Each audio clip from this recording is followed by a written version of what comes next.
Glorifikasi itu adalah satu klan Ba'alwi yang mensucikan dirinya sendiri, seolah-olah klan Ba'alwi itu lebih tinggi daripada rakyat Indonesia, seolah-olah kiai mereka lebih hebat daripada kiai Indonesia, seolah-olah leluhur mereka lebih hebat daripada leluhur Indonesia, seolah-olah peradaban mereka lebih hebat daripada peradaban Indonesia, seolah-olah mereka itu adalah barisan orang-orang yang suci, seperti hanya barisan para malaikat yang tidak boleh ditentang, yang tidak boleh dikritik, sing ora oleh dilukai dengan satu doktrin. Siapa saja yang melukai, siapa saja yang menyakiti Habib, berarti tidak akan mendapatkan syafaatnya Rasulullah. Di sini maka masyarakat Jawa, masyarakat Indonesia dibutakan dengan doktrin-doktrin yang sangat menyesatkan. Kenapa mboten? Lah semeniko panjenengan tidak usah takut. Apa sebabnya? Sebab data empiris sejarah sudah dibuktikan oleh Ki Imaduddin Al-Bantani. Bukan sekedar Ki Imaduddin Al-Bantani saja, tetapi juga para ulama zaman dahulu, termasuk Syarif Aunur Rafiq, seorang raja abad ke-13, Raja Hijaz, itu sudah menyatakan bahwa kaum Ba'alwi sing disebut mari wong sagene Habib itu bukan cucunya Rasulullah, nasabnya nasab palsu. Assalamualaikum warahmatullahi wabarakatuh, sahabat Masjid Hafiza yang dirahmati oleh Allah Subhanahu wa Ta'ala. Pada kesempatan kali ini saya mau berbagi ceramah agama dari Gus Abbas yang sangat membara ya. Jadi di video kali ini Gus Abbas membahas masalah tentang nasab Ba'alawi dan pembelokan sejarah. Yuk, seperti apa ceramahnya? Langsung saja menuju ke videonya. Let's go.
Assalamualaikum warahmatullahi wabarakatuh.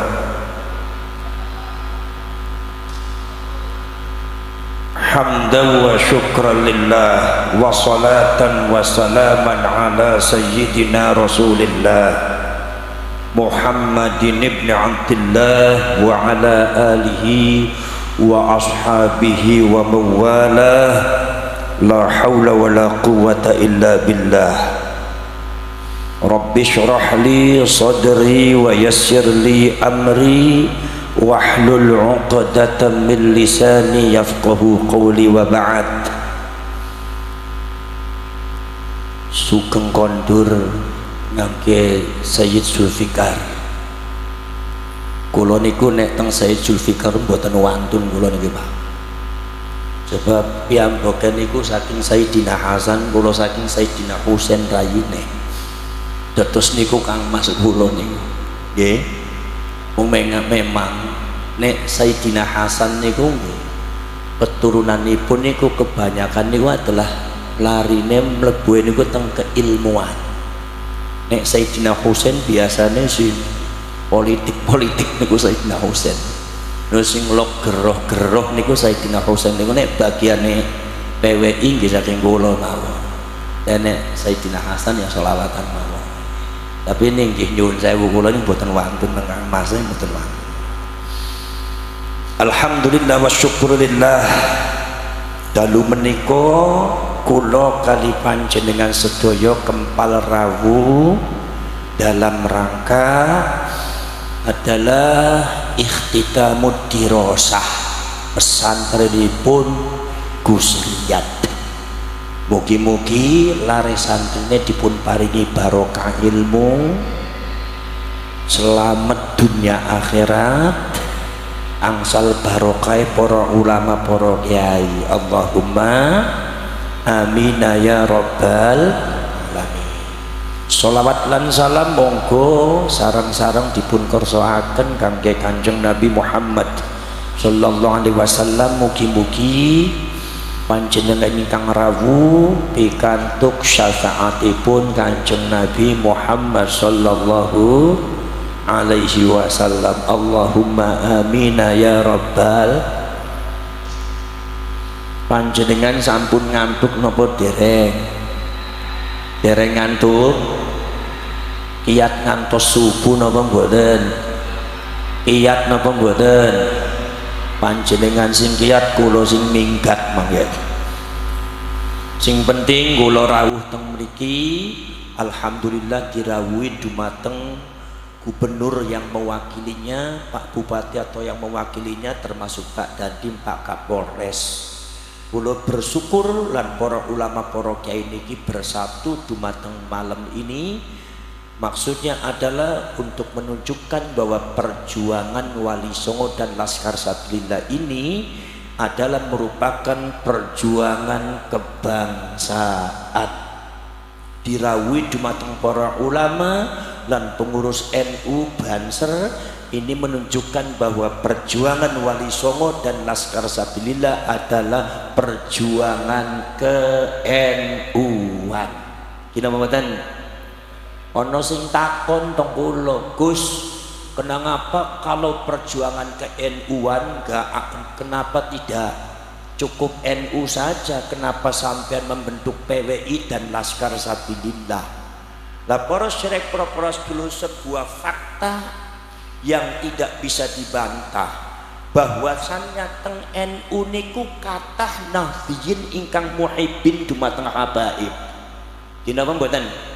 Lah iki sing makin rada angel, sedangkan beberapa fakta yang sudah ditemukan bahwasannya pembelokan sejarah, penundukan yang dilakukan oleh orang-orang ya selama ini ingkang wonten dumateng Indonesia, penyelewengan data-data sejarah, bahkan doktrinasi atas nama agama yang tidak benar yang diterima dan korbannya kebanyakan orang-orang NU niki kebetulan dilakukan oleh kaum Ba'alwi, oknum habaib sing ora bener. Lah akhirnya para syekh sedulur, karena sebagian daripada orang-orang NU iku adalah muhibbin dumateng habaib, akhirnya NU secara organisasi dan masyarakat pun boten wantun tegas di dalam masalah ini.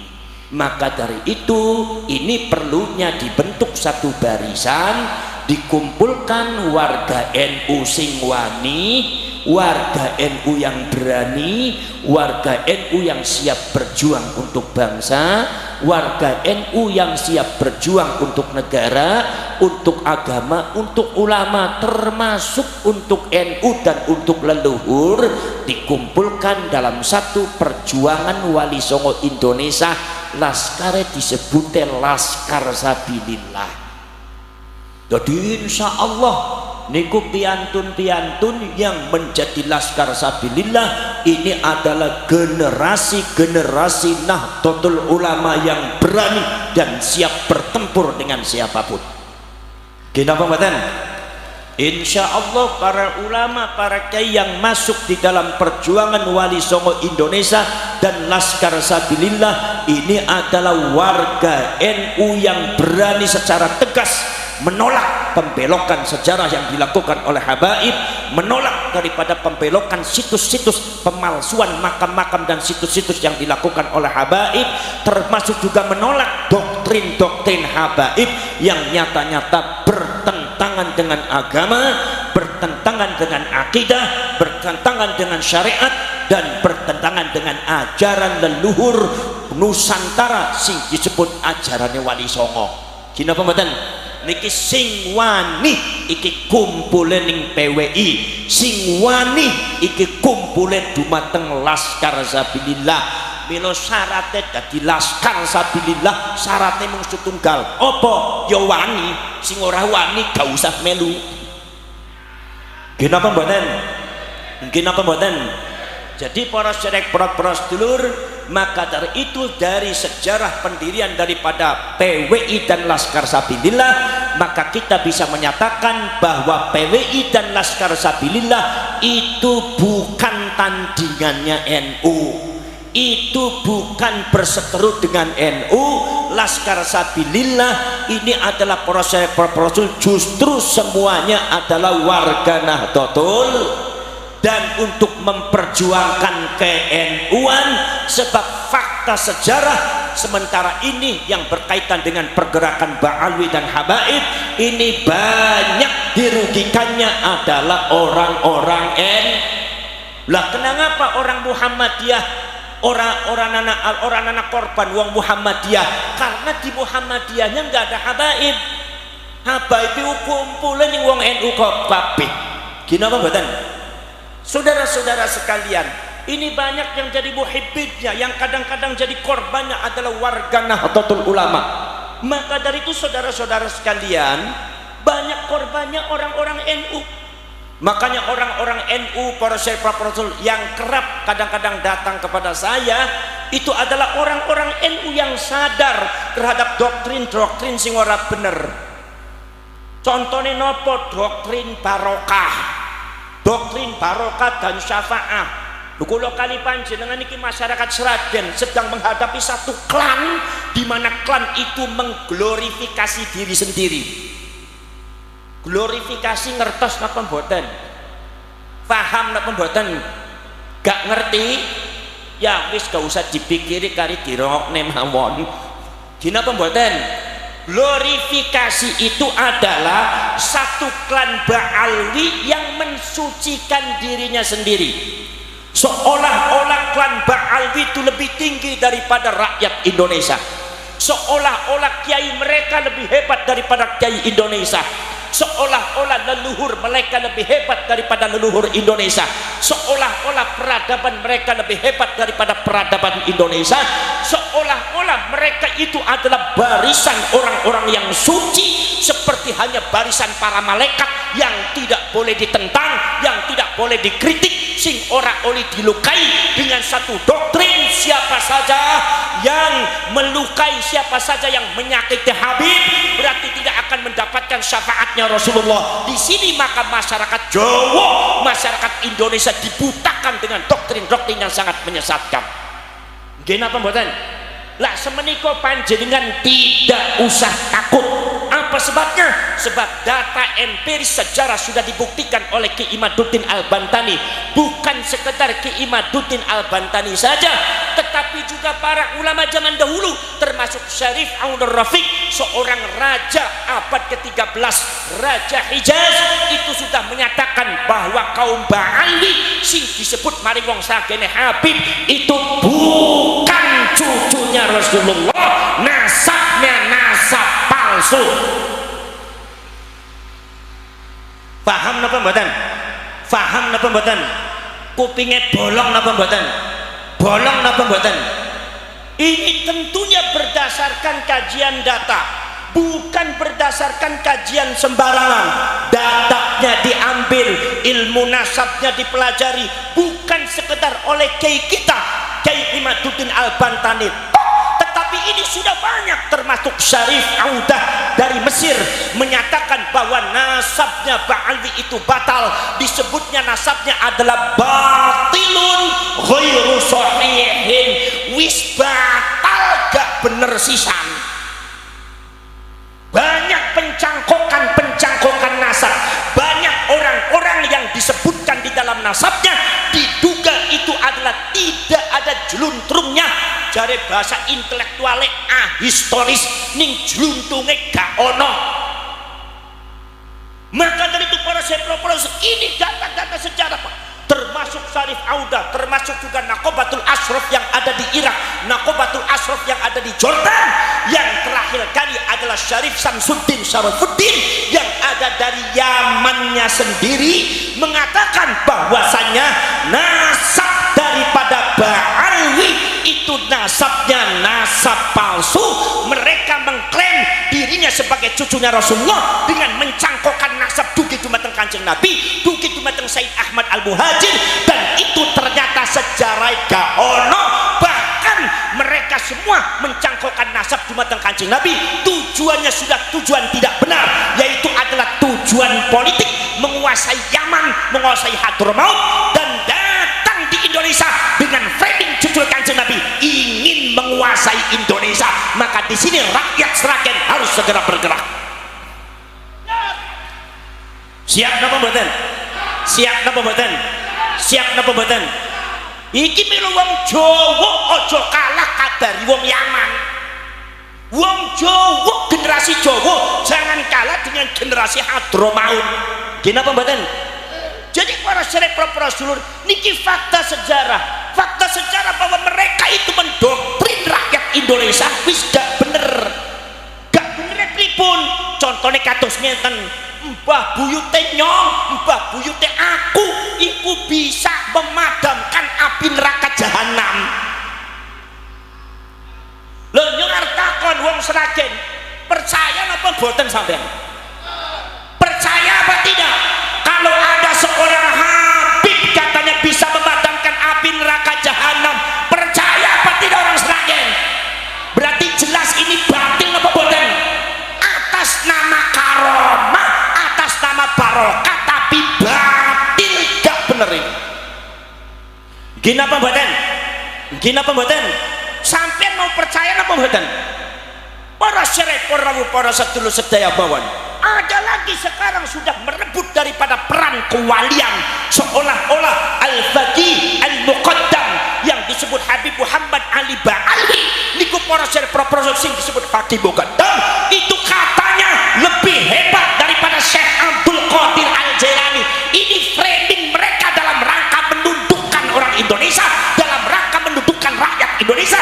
Sebab rakyat Indonesia dari dulu ketika panjenengan kabeh niku mempelajari Wali Songo sudah ditanamkan satu doktrin keagamaan bahwasanya anggene Fatihah setunggal teng Kanjeng Nabi, nomor kali teng sahabat, tabiin dan tabiin selajenge Fatihah dumateng Sultanul Aulia Syekh Abdul Qadir. Betapa yang namanya pelajaran kita Syekh Abdul Qadir Al-Jalani, masyarakat Sragen diwaca niku manakiban kali zaman kemien, ya hadiyu ya alim ya khabiru ya mubin alal kafi salatullah ala syafi salamullah. Gini apa mboten? Ibadallah rijalallah itu sudah melekat dumateng lisane masyarakat Jawa Tengah sedaya. Iki teko Ba'alwi niku arep dirobah, badhe dirobah, mau dirobah seolah-olah ada orang yang lebih hebat daripada Syekh Abdul Qadir Al-Jailani sama mbah buyut mereka yang namanya Al-Faqih Muqaddam. Nyuwun sewu, Faqih Muqaddam niku para syarif para sedulur berdasarkan data sejarah di framingnya adalah sebagai orang yang lebih hebat ketimbang Imam Syafi'i. Tapi Faqih Muqaddam itu orangnya tawadhu, makanya mengikuti mazhab Syafi'i. Katanya seperti itu, katanya bahwa yang namanya Faqih Muqaddam itu adalah seorang mujtahid, seorang yang istimewa, seorang waliullah, tidak ada tandingnya dari mulai sekarang sampai zaman akhir zaman. Betapa framing mereka sangat luar biasa, betapa doktrin mereka sangat merasuki yaitu adalah otak lan ati penggaline panjenengan sedaya. Boten kraos panjenengan itu dibius satu persatu menjadi orang yang mati suri. Para cerek, para sedulur sedemawon, setelah kita gali siapa Al-Faqih Muqaddam, ternyata di dalam Tabaqatul Ulama wal Fuqaha, di dalam sejarah para ulama fikih dan fuqaha yang ditulis oleh para ulama-ulama seluruh dunia niku tidak ada catatan seorang Faqih Muqaddam, termasuk juga fuqaha dan para ulama ahli fikih Yaman juga tidak mencantumkan Faqih Muqaddam sebagai wong sing ahli fikih, wong sing ahli hadis orang mana. Ini menunjukkan bahwasannya Faqih Muqaddam itu tidak sebesar apa yang mereka ceritakan, tidak sebesar apa yang mereka doktrin di mata masyarakat Sragen. Ternyata kalau seumpama mereka memframing bahwasanya Faqih Muqaddam itu lebih hebat daripada Syekh Abdul Qadir Al-Jalani, nyuwun sewu, Syekh Abdul Qadir Al-Jalani karyanya ada, sejarahnya ada, muridnya ada, catatannya ada, tapi Faqih Muqaddam sejarah ora dana, catatannya ora nana, karyanya tidak ada, muridnya tidak ada. Jadi framing semacam ini jelas ada tujuan dalam rangka melumpuhkan kegiatan dan doktrin keagamaan orang-orang Jawa, sing mereka manut dan hormat di mata Syekh Abdul Qadir Al-Jalani segera akan diganti dengan Syekh Faqih Muqaddam, satu framing yang sangat tidak benar. Mungkin apa mboten? Mungkin apa mboten? Para sedherek, para sedulur sedaya, bahkan ada catatan mengatakan bahwa Al-Faqih Muqaddam itu katanya itu di dalam catatan itu di antara muridnya, di antara gurunya adalah Imam Abu Madyan. Sopo Imam Abu Madyan iki? Imam Abu Madyan, kalau memang betul catatan sejarah Faqih Muqaddam adalah muridnya Imam Abu Madyan, masyarakat Sragen harus tahu bahwa Abu Madyan adalah muridnya Syekh Abdul Qadir Al-Jalani. Syekh Abdul Qadir Al-Jalani punya murid Abu Madyan. Abu Madyan punya murid Maulana, yaitu adalah Imam Muhammad Harazim. Imam Muhammad Harazim punya murid namanya Imam Muhammad Saleh. Imam Muhammad Saleh punya murid namanya Imam Abdul Hasan Ali bin Abdullah Asy-Syadzili, sing kagungan tarekat Syadziliyah. Imam Abdul Hasan Asy-Syadzili ada murid di antara si Imam Abdul Abbas Al-Mursi. Abdul Abbas Al-Mursi ada murid di antara Ibnu Athaillah As-Sakandari, sing kagungan kitab Syarhul Hikam. Syarhul Hikam niku dipun nadhamaken dhumateng Bayi Muslih Meranggen, mursid tarekat Qadiriyah Wanaksabandia saka Semarang. Nggih napa mboten? Para sedherek, para sedulur sedemawon, kalau seandainya memang catatan itu benar bahwa Faqih Muqaddam itu adalah murid daripada Abu Madyan, Abu Madyan yang murid Syekh Abdul Qadir Al-Jalani, berarti Faqih Muqaddam pernah ngalap barokah dumateng murid Syekh Abdul Qadir Al-Jalani. Jadi kalau ada oknum Habib mensejajarkan Faqih Muqaddam dengan Syekh Abdul Qadir Al-Jalani, ini yang disebut oleh orang Sragen su'ul adab, orang benar itu. Dinapa mboten? Paham napa paham? Paham napa mboten? Lah niki para sedherek, para sedulur, ini yang harus tahu masyarakat Sragen. Para sedherek, para sedulur sedemawon, di antaranya adalah doktrinnya apa? Kalau membenci Habib tidak akan masuk surga. Kalau membenci Habib tidak dapat syafaatnya Rasulullah. Ini doktrin yang menyesatkan.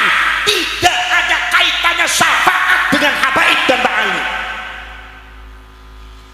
Jadi masyarakat Sragen gak usah takut kehilangan syafaat karena tidak mencintai habaib. Gimana badan? Faham dan faham? Sebab apa para Rasul? Kalau mereka menyitir ayat Al-Quran bahwa Gusti Allah Ta'ala ingin mensucikan Ahlul Bait, sampean ngerti bahwa Ahlul Bait di dalam Al-Quran dimaknai oleh Habib adalah Habib. Ini adalah penyelewengan makna gak bener.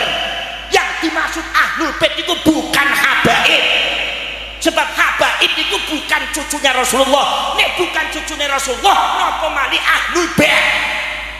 Paham nggih? Jadi wong Sragen saiki wis gak usah takut. Gitu, gak usah takut anggene seumpama wonten kamu kalau tidak mencari habaib berarti tidak akan dapat syafaatnya Rasulullah. Itu gak usah takut. Nek seumpama ngeyel kampleng siji-siji wong kaya kowe. Apa kowe? Gini apa mboten, Bu? Gini apa mboten? Oh, para syarek para sedulur mawon. Ada lagi para syarek para rasul. Mbah mereka itu katanya bisa mi'raj ning Gusti Allah Taala 70 kali. Sampean harus paham, Kanjeng Nabi selama hidup mi'rajnya cuma sekali. Mbah mereka sampai 70 kali. Niki goroh napa ngapusi niki? Ngapusi napa goroh niki? Leres napa mboten sing kados ngoten? Masya Allah, ada malih, ada lagi yang mengatakan bahwa Al-Habib ini adalah bisa ngatur malaikat Israel. Malaikat Israel diatur nih Habib. Ini sejak kapan cerita ini muncul? Saya mau tanya, para ulama wali Seragen ini bisa ngatur malaikat Israel siapa? Lagi ono Habib Jerono terus bisa ngatur malaikat Israel. Ngedabres napa mboten? Panjenengane percaya napa mboten? Percaya napa mboten? Nang gene ketemu bari aku ora percaya, mau ketemu bari Habib percaya sampean. Wong gulune masyarakat Seragen susah wis bodol. Nganggut-manggut ning ngono manggut-manggut terus. Para syarek para sedulur. Ono cerita Al-Imam Abu Abdillah Muhammad bin Ismail Al-Bukhari. Imam Bukhari menceritakan satu cerita di mana riwayat ini juga diriwayatkan oleh Imam Tabrani, mengatakan nanti pada waktu akhir zaman di hari akhirat itu nanti Rasulullah itu diberitahu oleh Imam Malik, diberitahu oleh malaikat Malik, ya Rasulullah, untuk napa malaikat Malik, umat panjenengan masih ada yang tersisa di neraka jahanam, cuma satu. Kanjeng Nabi kaget, Rasul disamper bledek. Buka sing ngantuk niki. Ngantuk napa mboten, Bu? Ngantuk napa mboten? Nek ngaos kali kula ngantuk boten napa-napa. Tilem ki boten napa-napa. Sampai sak mangke nek bar pengajian masih ngantuk, mripate masih merem terus, gak usah digugat digotong mawon teng kuburan sebelah mriku, beres niku. Para syarek para sedulur, Kanjeng Nabi dipunaturi dumateng malaikat Malik, ya Rasulullah, umat panjenengan niku taksi wonten dumateng neraka. Kanjeng Nabi rasa disamper bled. Masya Allah, Kanjeng Nabi nangis, ya Allah, sing leres niku malaikat Malik. Leres pinten setunggal. Kanjeng Nabi niku dumateng umat eman sayang luar biasa. Akhirnya Kanjeng Nabi ngendika, ya Malik, ya Zabaniyah, wahai Malik, wahai Zabaniyah, malaikat Zabaniyah, malaikat Malik, penjaga neraka, tolong keluarkan umat saya dari neraka jahanam. Tolong umat saya diantarkan kembali di timbangan amal, supaya nanti amal baiknya akan saya duduk sendiri, supaya amal baiknya lebih berat daripada amal buruknya. Kanjeng Nabi meminta kepada malaikat Malik supaya umatnya Rasulullah dikembalikan ke timbangan amalnya, dan Kanjeng Nabi akan duduk di amal baiknya, sehingga amal baiknya umatnya lebih berat daripada amal buruknya. Apa jawabnya malaikat? Kata jawabnya malaikat, ya Rasulullah, kalau cuma itu yang merentah panjenengan, nyuwun sewu, saya tidak bisa melakukan. Loh, kenapa? Sebab kami malaikat adalah yaf'aluna ma yu'marun, melakukan sesuatu apabila diperintah oleh Allah. Kalau itu bukan perintah Allah, kami tidak bisa melaksanakan. Kalau itu hanya perintah panjenengan. Akhirnya akhirnya Kanjeng Nabi matur dumateng Gusti Allah, nangis dumateng Gusti Allah, sujud dumateng Gusti Allah. Akhirnya Gusti Allah merintahkan malaikat, gue umat Muhammad ambil segera ditaruh di timbangan amal, biar nanti Kanjeng Nabi Muhammad nanti akan duduk di amal baiknya, sehingga lebih berat daripada amal baiknya, dan segera dimasukkan ke dalam surga. Artinya apa? Ketika malaikat Malik diminta oleh Rasulullah untuk ngambil umatnya, malaikat Malik menolak. Kenapa? Karena yang Rasulullah, bukan Allah. Ini menunjukkan dari hadis ini Kanjeng Nabi saja tidak bisa ngatur malaikat. Lho iki ono Habib Sragen bisa ngatur malaikat saka ndi ya? Ngedabrus napa mboten? Ngedabrus napa mboten? Le panjenengan percaya bre panjenengan mangke gadah torekot anyar napa torekot ngedabrus iya? Nggih napa mboten? Lah iki para syarif para sedulur, ini berdasarkan fakta sejarah. Kalau seumpama kula kali panjenengan kabeh para syarif para sedulur meluruskan sejarah di tanah Jawa itu sejak zamannya Belanda sudah dibelokkan. Bahkan saya mendengar saudara-saudara sekalian bahwa babat tanah Jawa pun itu atas dasar perintah Belanda, sehingga banyak cerita-cerita yang tidak benar, termasuk cerita tentang masalah sejarah Amangkurat I yang katanya itu membunuh 5.000 ulama yang suka kepada istrinya orang. Itu saudara-saudara, ini adalah cerita Belanda dalam rangka menunjukkan, memframing negatif, membuat asumsi yang negatif terhadap tokoh-tokoh Indonesia. Untung Amangkurat I begitu meninggal dunia Allah membuktikan jasadnya baunya wangi. Begitu dikubur, digali tanahnya wangi, sekitarnya bau wangi, yang menyaksikan bukan 1-2 orang, ribuan orang menyaksikan sampai 41 malam bau wangi. Maka di Tegal di kuburannya disebutnya Tegal Wangi, Tegal Arum. Allah yang membuktikan, Allah yang mengklarifikasi ini adalah orang soleh, ini adalah orang benar, tapi di framing oleh Belanda sangat jahat, sangat tidak benar, sehingga banyak panjenengan sedaya salah paham dumateng Amangkurat I. Ini kehebatannya Amangkurat.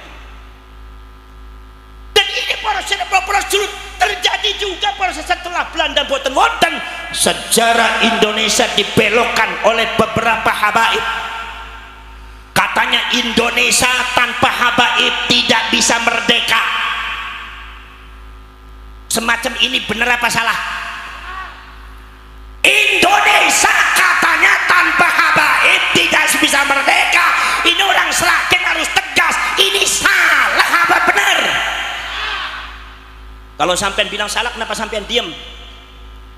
Ya wis, ujung-ujungnya gak wani kaya gitu.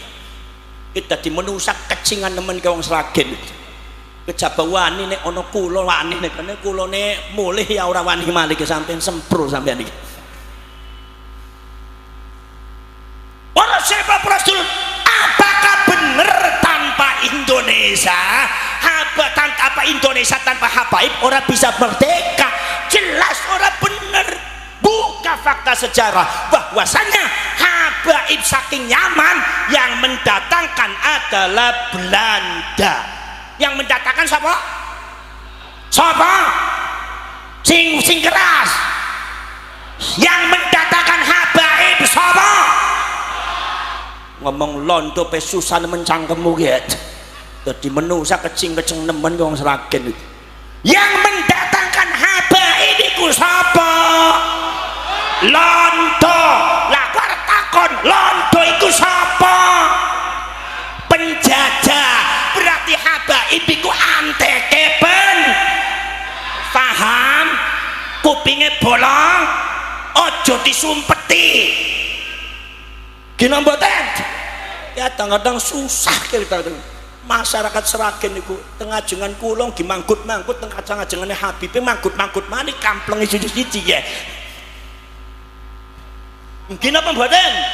Sing dugikaken habaib niku lho abad ke-19, abad keberapa?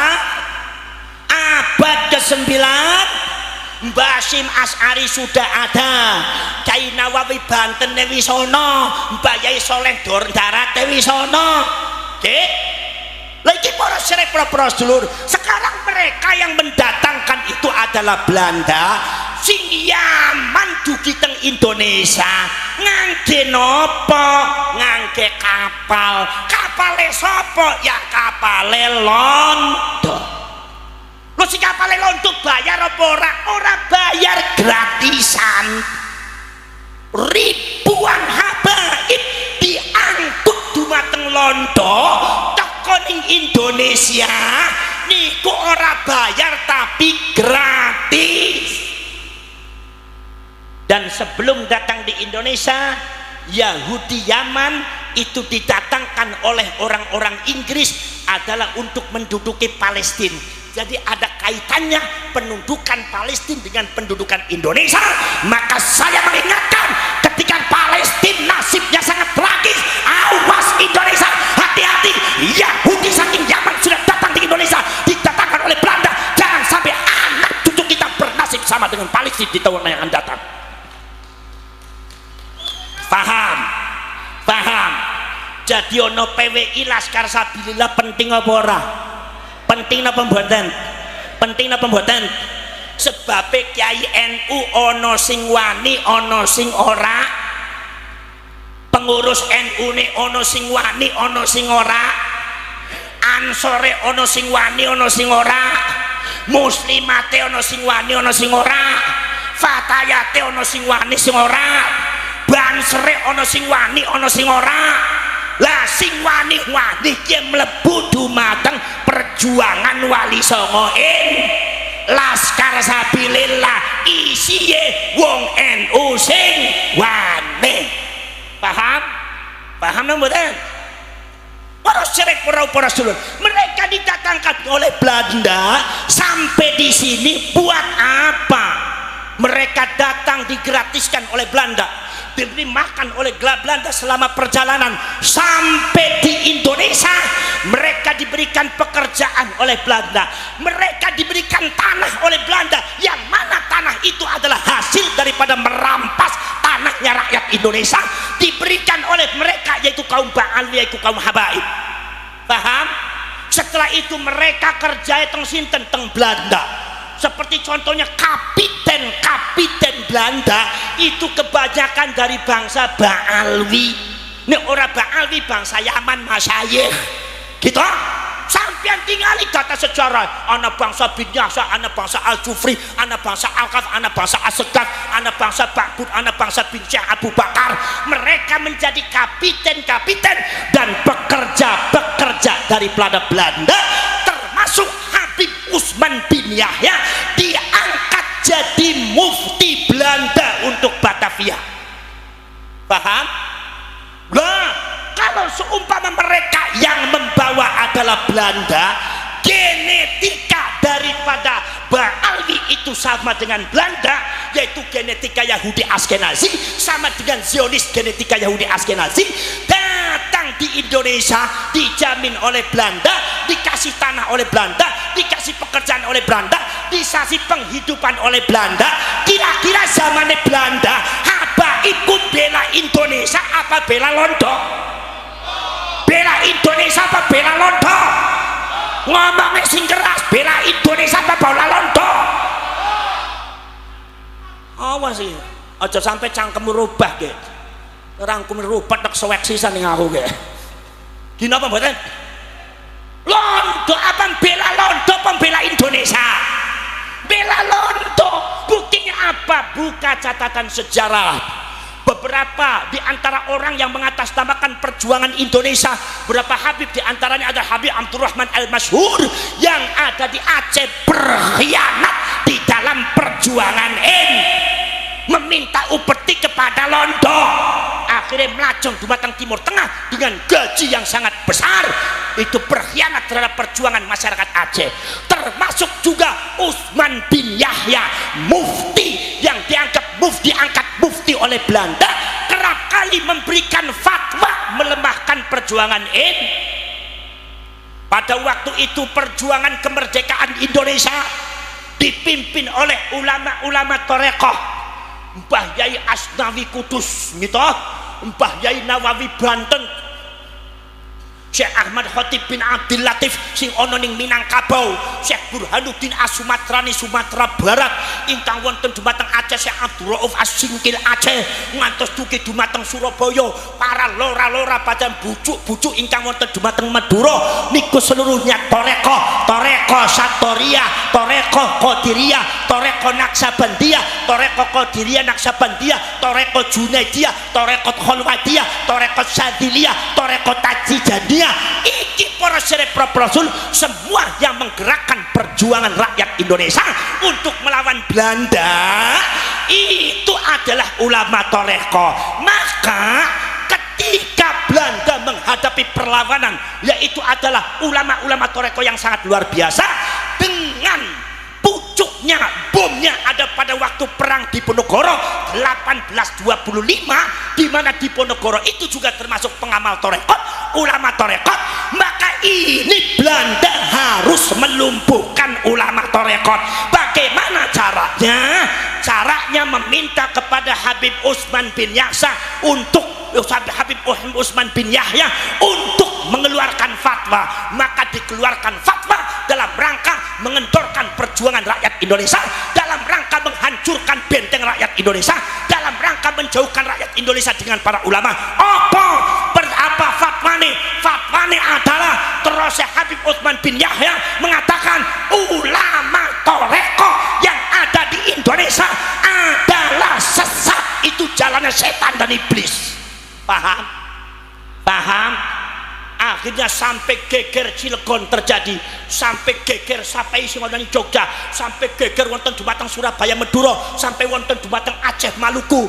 Napa sebabnya? Ulama toreko dianggap sesat oleh orang-orang Belanda yang mendukung Belanda, muhibbinnya Belanda, dan termasuk muhibbin Ba'alwi Habaib ketika itu. Akhirnya ngejar ulama toreko se-Indonesia. Ulama toreko banyak yang dibantai, banyak yang dibunuh, banyak korbannya ribuan ulama toreko. Itu fatwanya Habib Utsman bin Yahya membunuh banyak ulama toreko. Nih kayak gue berarti nih Habib Utsman bin Yahya niku bela Indonesia apa bela Londo? Londo apa Indonesia? Si ono Habib sing ngomong kayak gue, anggene orang anak Habib Indonesia tidak merdeka. Si model kayak kampleng cangkeme sisan.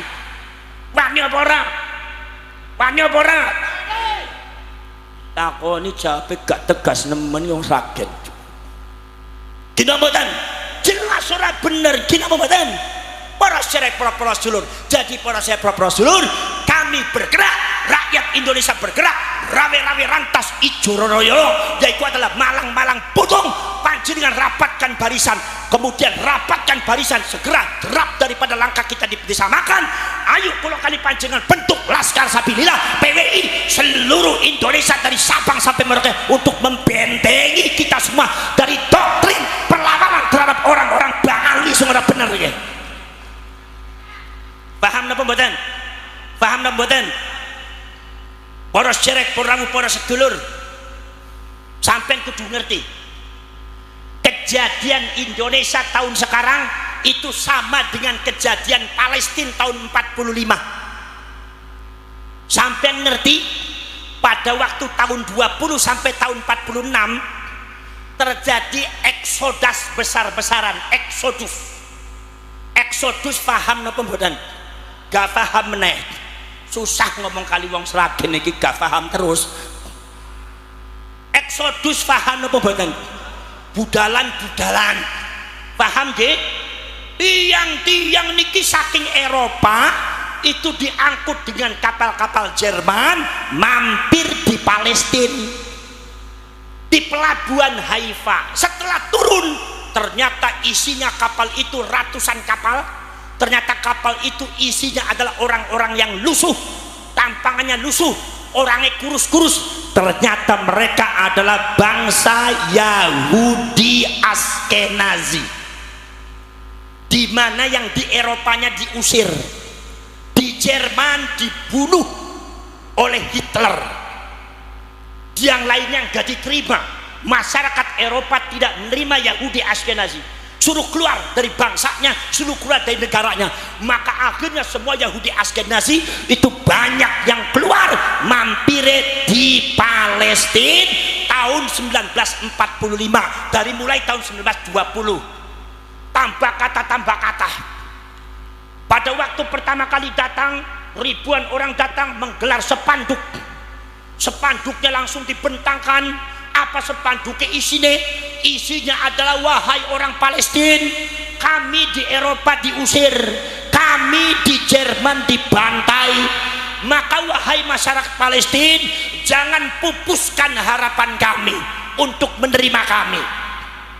Nyuwun sewu, masyarakat Palestina ku persis kaya wong Jawa. Jawa ne Arab niku Palestina, Pak. Anggah ungguhe mboten sekecuane penggaline niku sae. Akhirnya mereka diterima. Begitu sudah diterima, tambah banyak, akhirnya ratusan ribu orang berdiam di Palestina.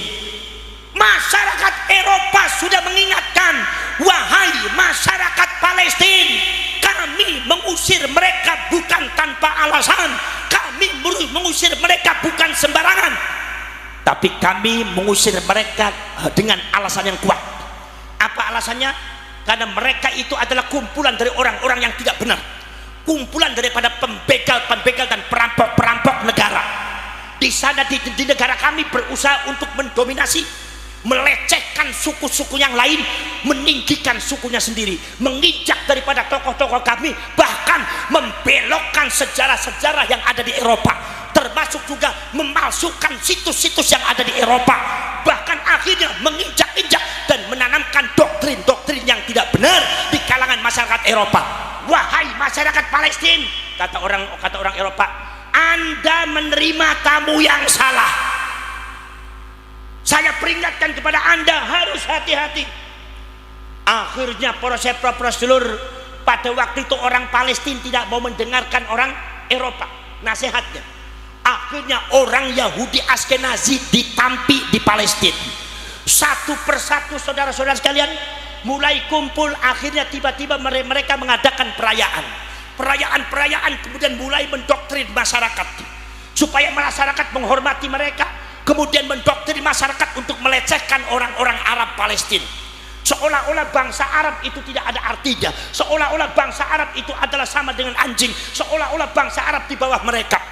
Akhirnya pada tingkatan selanjutnya, bukan sekedar sejarah yang dibelokkan, sejarah yang diklaim, tetapi pemalsuan makam, membuat makam palsu tahun 45-46, satu sejarah Palestina yang tidak mungkin bisa dihapus.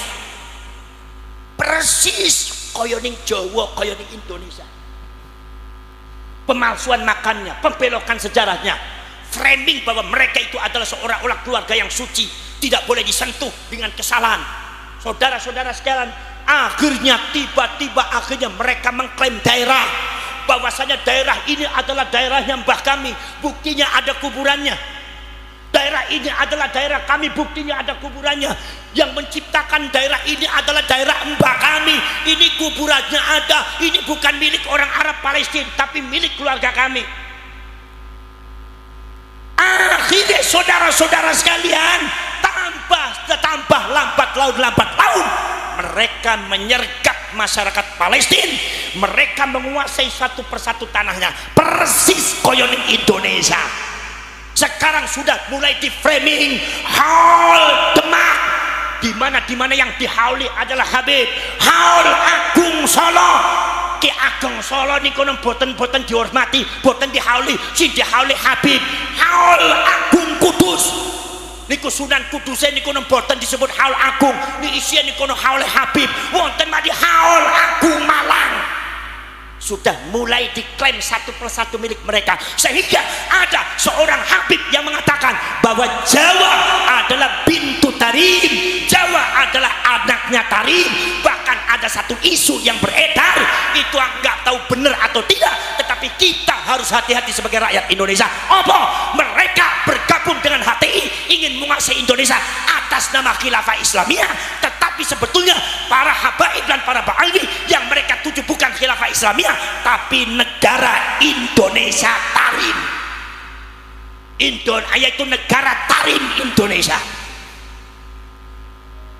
Sampean siap berjuang untuk bangsa? Siap napa mboten? Tanah direbut ning kono rela napa mboten? Ridho napa mboten? Jangan sampai anak cucu sampean bernasib sama dengan Palestina. Ini data real. para syarif para sedulur sedaya mawon. Itu saudara-saudara sekalian. Maka dari itu para syarif para sedulur sedaya mawon, akhirnya kemudian dalam rangka melumpuhkan masyarakat Palestina, melumpuhkan ekonomi politik dan pos-pos strategis yang ada di Palestina, maka orang Zionis, orang Yahudi Askenazi mencari seseorang yang agamanya Islam, yang pinter moco kitab, sing pinter Al-Quran, apal Quran, agamanya Islam tapi genetika bangsa Yahudi Askenazi. Carinya di mana? Nyarinya ya di Yaman, Hadramaut. Sebab Hadramaut itu tempatnya orang Yahudi. Makanya zamannya Rasulullah, Hadramaut itu masih belum termasuk Yaman. Zamannya Rasulullah, Hadramaut dan Tarim, daerahnya Habib, itu masih belum termasuk Yaman. Hadramaut dengan Tarim dimasukkan ke Yaman itu abad ke-19. Jadi kalau Kanjeng Nabi donga muga-muga Gusti Allah barokah Yaman, artinya bukan Hadramaut, karena zamannya Rasulullah Hadramaut dan Tarim bukan Yaman. Jadi ki Habib aja rok dalil kaya kowe, ora bener ya. Paham? Dihapusi terus ya. Mungkin apa mboten? Para syarif para sedulur sedaya bangun niku akhirnya diambillah orang yang namanya Syekh Fadil Abdullah. Syekh Fadil Abdullah itu orang Yaman, genetika Yahudi, apal Quran, wonge pinter, alim, hatinya pinter, didatangkan oleh orang Zionis, agama Islam tapi fanatisme Zionisnya, fanatisme daripada Yahudinya lebih hebat daripada agamanya. Begitu didatangkan di Palestina, sedikit-sedikit itu namanya Syekh Fadil Abdullah mempengaruhi masyarakat, ngajar di masjid-masjid, ngajar tafsir, ngajar hadis, ngajar kitab-kitab. Begitu akhirnya muridnya tambah banyak sampai ribuan orang. Itu Syekh Fadil sampai disebut oleh orang-orang Palestina sebagai waliullah, kekasih Allah. Ketika melihat ke atas kelihatan arsy dan kelihatan Lauh Mahfuz, framing yang luar biasa sudah mulai dimainkan oleh orang Yahudi. Padahal dia itu Syekh Fadil Abdullah adalah mata-mata Zionis. Masya Allah, wirid zikirnya luar biasa, mengadakan istighosah untuk keselamatan Palestina luar biasa. Itu Syekh Fadil Abdullah, muridnya ribuan, muhibbinya ribuan, apal Quran sampai terakhir diangkat menjadi imam besar Masjidil Aqsa. Ngajinya teng Masjidil Aqsa, muridnya ribuan, disebutnya waliullah. Orang Palestina nggak sadar kalau dia itu adalah mata-mata Zionis, mata-mata Yahudi Askenazi. Dan setelah generasi dan anak cucunya terjadi tragis seperti ini, orang yang paling bertanggung jawab dan orang yang paling berjasa di dalam menyengsarakan orang Palestina adalah Syekh Fadil Abdullah. Ini paling bahaya. Saudara-saudara sekalian, Syekh Fadil Abdullah menjadi mata-mata Yahudi Askenazi di Palestina lebih daripada 42 tahun tidak ketahuan. Dari tahun 46 sampai tahun 84. Begitu ada intrik dicurigai, di antaranya adalah para intelijen Mesir mencurigai. Begitu mencurigai, Syekh Fadil Abdullah langsung tutup semuanya, menutup diri. Dia langsung mengadakan pendekatan di kalangan militer, di kalangan kepolisian, sampai diangkat menjadi penasehat khusus militer dan kepolisian yang ada di Palestina dan ada di Mesir. Ini ceritanya. Akhirnya mereka tidak tahu lagi siapa itu Syekh Fadil. Itu hebatnya Syekh Fadil Abdullah, bagaimana mengkamuflasekan dirinya sebagai pejuang. Di saat ceramah dia bicara Palestina, nasionalisme Palestina. Mari kita mujahidin fisabilillah, kita dukung, kita usir orang Yahudi. Mari kita bela, kita doakan kepada para mujahidin yang ada di Palestina supaya orang Yahudi diusir oleh Allah. Kalau bicara nasionalismenya setinggi langit, orang Palestina semua buta, dari barat sampai timur, dari utara sampai selatan, buta menganggap bahwasanya Syekh Fadil Abdullah adalah simbol daripada perjuangan rakyat Palestina. Beliau itu adalah orang yang paling berjasa menyengsarakan rakyat Palestina. Ya, melongone sampean itu melongo ngerti napa melongo keder sampean?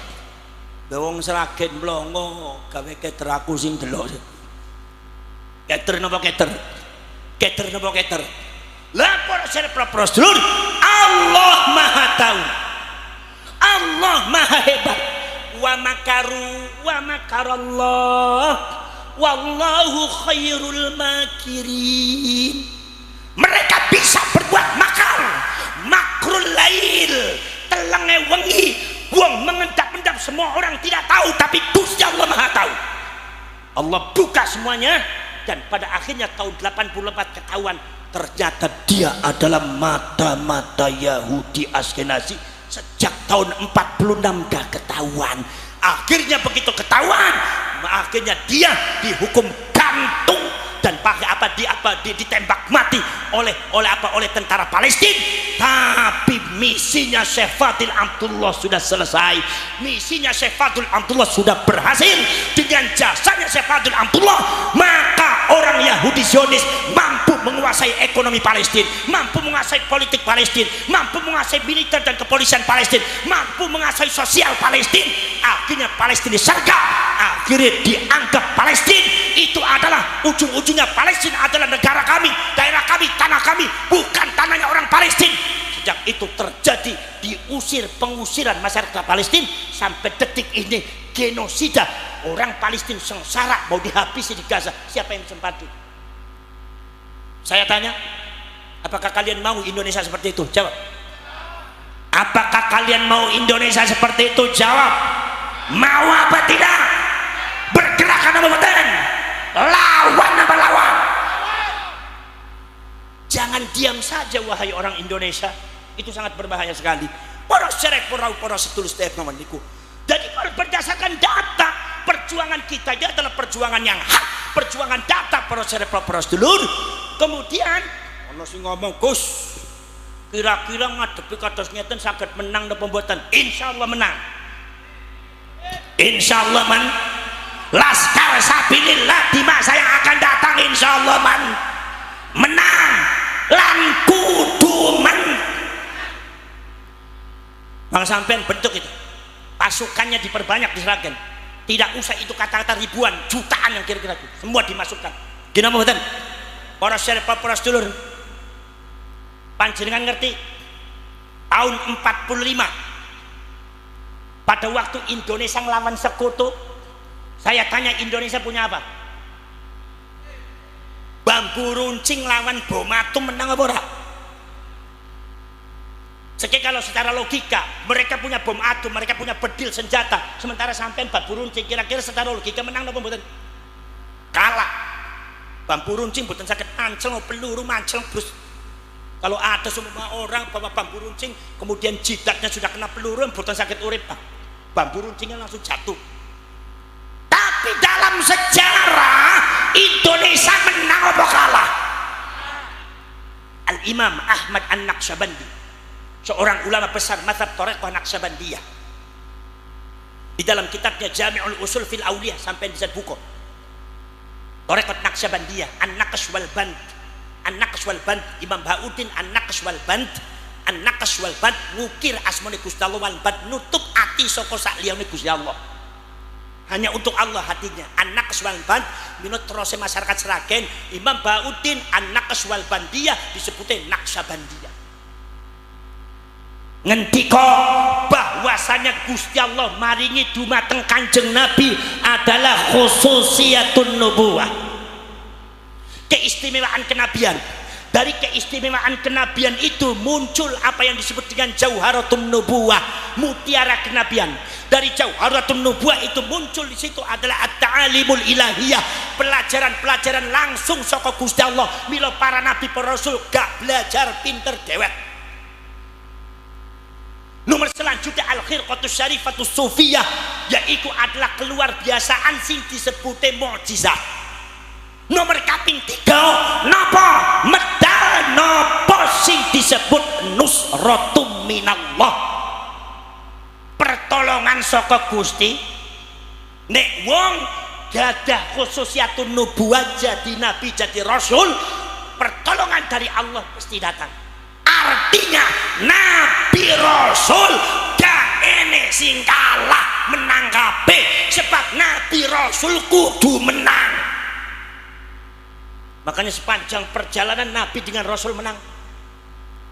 Nabi Ibrahim ngelawan apa? Nabi Ibrahim niku nglawan apa? Nglawan Namrud menang. Nabi Dawud yang menang, nglawan Bakti Nasr yang menang. Nabi Musa bari Nabi Harun tiangin boten gadah nopo-nopo, tiang miskin, melawan Fir'aun yang kekuatan hartanya sangat luar biasa, kekuatan politiknya sangat luar biasa, sosial politik dikuasai oleh Fir'aun. Nabi Musa diperintah lawan Fir'aun. Kula badhe tanglet sing kalah Fir'aun apa Nabi Musa? Fir'aun kalah.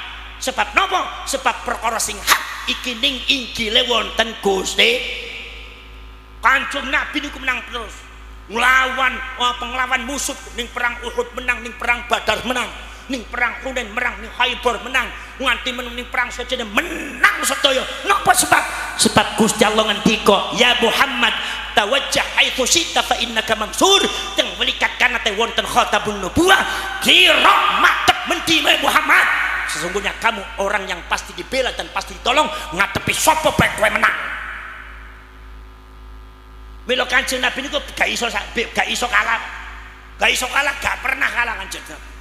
Mila Kanjeng Gusti Allah Taala nanti ngendika kepada Kanjeng Nabi, "Ya Muhammad, ajak itu umatmu untuk jihad, tapi kalau mereka tidak mau gak usah dipaksa. Di antara mereka ada yang banyak alasan, di antara mereka ada yang banyak takut, di antara mereka ada yang ono sing mikir-mikir, di antara mereka ada yang pemberani dan pejuang. Gak usah dipikir Muhammad, kalau sebab yang memenangkan kamu itu adalah aku Muhammad, bukan mereka. Umatmu arep maju arep ora, kowe tetap menang. Jangankan maju umat Muhammad, kowe madep sendirian Muhammad lawan mereka, tak menangke teng aku, tak menangke ning aku, akan saya menangkan kamu Muhammad." Itu menunjukkan Kanjeng Nabi kudu menang. Perkara sing hak iki menang. Ja'al haqqu wa zahaqal batil innal batila kana. Jadi selagi Ba'alwi berpatokan pada kebatilan, berarti mereka akan kalah. Kalau kita berpatokan pada yang hak, insya Allah kapanpun kita akan menang. Bila dibuktikan pada waktu zamannya sapa? Dina pembuatan zamannya sapa? Zamannya menapa Basim As'ari 45 melawan sekutu Belanda. Sing menang sapa? Sing menang sapa? Wa idza akhadha Allahu mitsaqan nabiyyin lama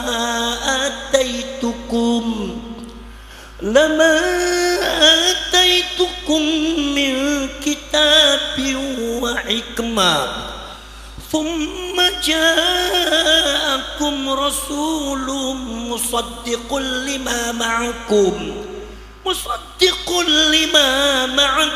latu'minun nabihi wa latansurunnah. Janji Allah wa latansurunnah, memerintahkan seluruh umat manusia supaya nolong Kanjeng Nabi. Nusratu minallah. Mila subhanallah, bapak tuai sampean ngadepi londo niku modale napa? Modal nekat gitu. Nek londone sekutu kali Inggris bercampur, Amerika Jerman bercampur, pesawate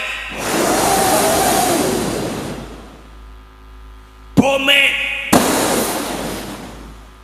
bedil,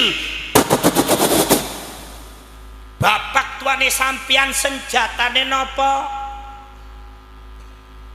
Diparingi dumateng kyaine napa? Solawatan. Sholat. Basim As'ari ngendika menurunkan resolusi jihad. Mbak Abbas ya tampil, "Ya ayyuhan nadhiyun wahai wa ya ayyuhal mu'minun wal mu'minat infiru khifafan wa thiqalan wajahidu bi amwalikum wa anfusikum fi sabilillah." Rawe-rawe rantas ijo raya-raya, rapatkan barisan sing-singkan lengan baju. Lantas sekutu Inggris dari Amerika, Jerman, Belanda kumpul di Surabaya untuk melawan kita. Mari kita sing-singkan dengan baju seadanya di bawah panci para ulama, di bawah ridho Allah dan pertolongan Allah. Lawan mereka demi untuk bangsa, membela bangsa itu bagian daripada agama. Masya Allah, bapak tuan sampean menyiapkan pasukan soko Suragen. Siaplah, maju jalan.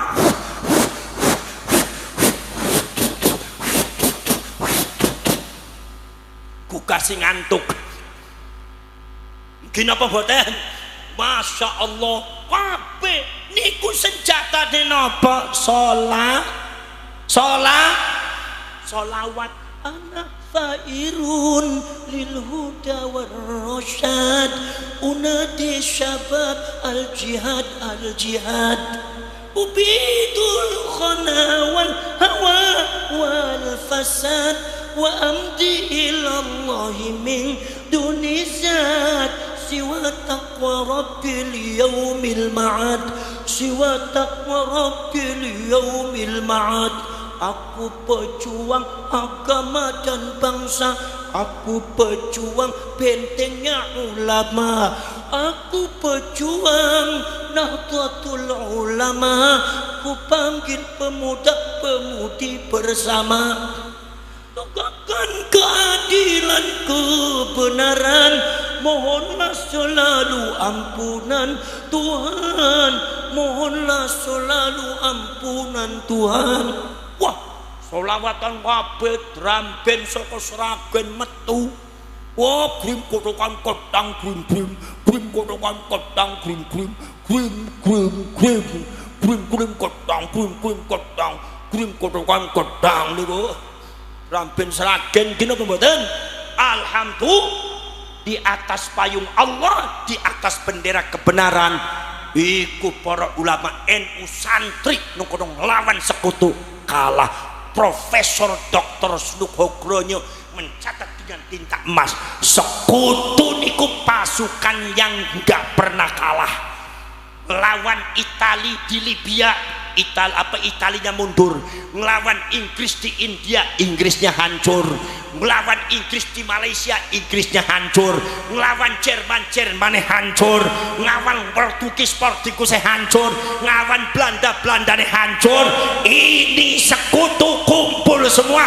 Amerika, Inggris, Jerman, Belanda, Portugis, semuanya kumpul melawan barisan para ulama.